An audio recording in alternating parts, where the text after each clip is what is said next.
महाराष्ट्रातले अष्टविनायक हे अनेकांचं आराध्य दैवत आहेत। गणेशोत्सवाच्या निमित्तानं याच अष्टविनायकांची कथा आपण महती गणपतीची या कार्यक्रमातून जाणून घेतोय। आजच्या भागामध्ये अशाच एका गणपती संदर्भात माहिती जाणून घेऊया।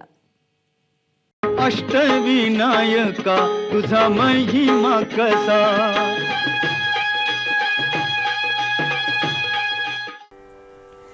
अजं निर्विकल्पं निराकाररूपं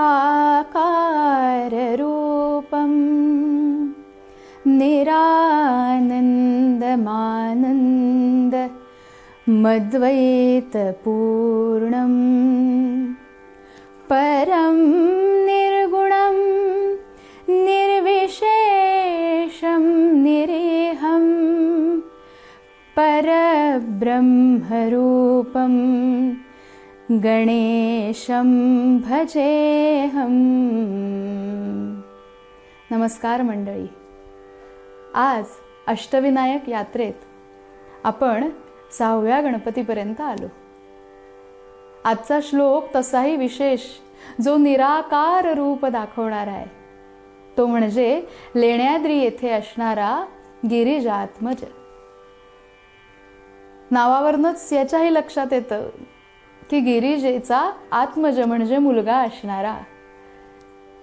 काय झालं, जुन्नर तालुक्यात जुर्णगड असं ज्याची आख्यायिका, ज्याचं नाव पडलं होतं, या जीर्ण गडावर ज्यामध्ये अनेक लेण्या आहेत, 18 लेण्या आज आपल्याला बघायला मिळतात, पण या 18 लेण्यांपैकी एके ठिकाणी भगवान शंकर ध्यानस्थ बसले होते।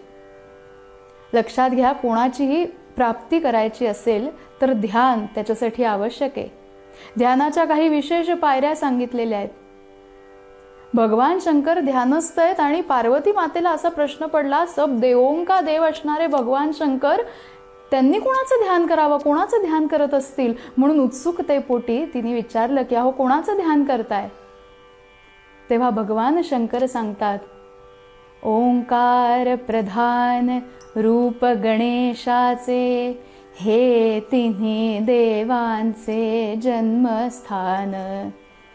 अ उ म यांच्या म्हणजे उत्पत्ती स्थिती लय यांच्याही आधी जो निर्माण झाला होता, ज्याला आपण ओंकार असं म्हणतो, ते ओंकार स्वरूपाचं मी ध्यान करतोय। मग पार्वती म्हणायला लागली, मला सुद्धा त्याचं ध्यान करायचंय, मला शिकवा, मला सांगा। म्हणून पार्वती मातेनं हे ध्यान सुरू केलं। लक्षात घ्या मंडळी, निराकार रूप साकारात जर निर्माण व्हायचं असेल, म्हणजेच निर्गुण जर सगुणात अवतरित व्हायचं असेल, तर त्याच्यासाठी काही कालावधी जावा लागतो। आणि असंच निर्गुण निराकाराचं सगुण साकार रूप या पार्वती मातेच्या उदरस्थ जन्माला आलं। कधी? भाद्रपद शुद्ध चतुर्थीला। जो मोरगावचा मयुरेश्वर याच दिवशी जन्माला आला, तोच हा जन्म म्हणजे गिरिजात्मक। गिरी म्हणजे पर्वत, जा म्हणजे त्यापासून निर्माण झालेली, म्हणजे पर्वताची मुलगी पार्वती, तिचा आत्मज म्हणजेच पुत्र हा गिरिजात्मज। त्यानं त्या सिंधुरासुराचा नाश तर केलाच, पण 8व्या वर्षी या मुलाची मुंज झाली। या मुलाच्या मुंजीनंतर या मुलानं अनेक पराक्रम केले। मुलगा म्हणणं खरं तर चुकीचंच ठरेल, पण हल्ली आपण मुलांची मुंज करतो, बटू नाव देतो, पण बटू रूपात यानं बालासूर, व्योमासूर, त्यांची बहीण असणारी शतरूपा या सर्व राक्षसांचा वध केला। आणि आपला अवतार आता समाप्त करायची वेळ आली, म्हणून बरोबर 14 वर्षांनी या गिरिजात्मजानं 14 वर्षांनी अनंत चतुर्दशीच्या दिवशी आपलं अवतार कार्य समाप्त केलं। अशी ही लेण्याद्रीच्या गिरिजात्मजाची आख्यायिका।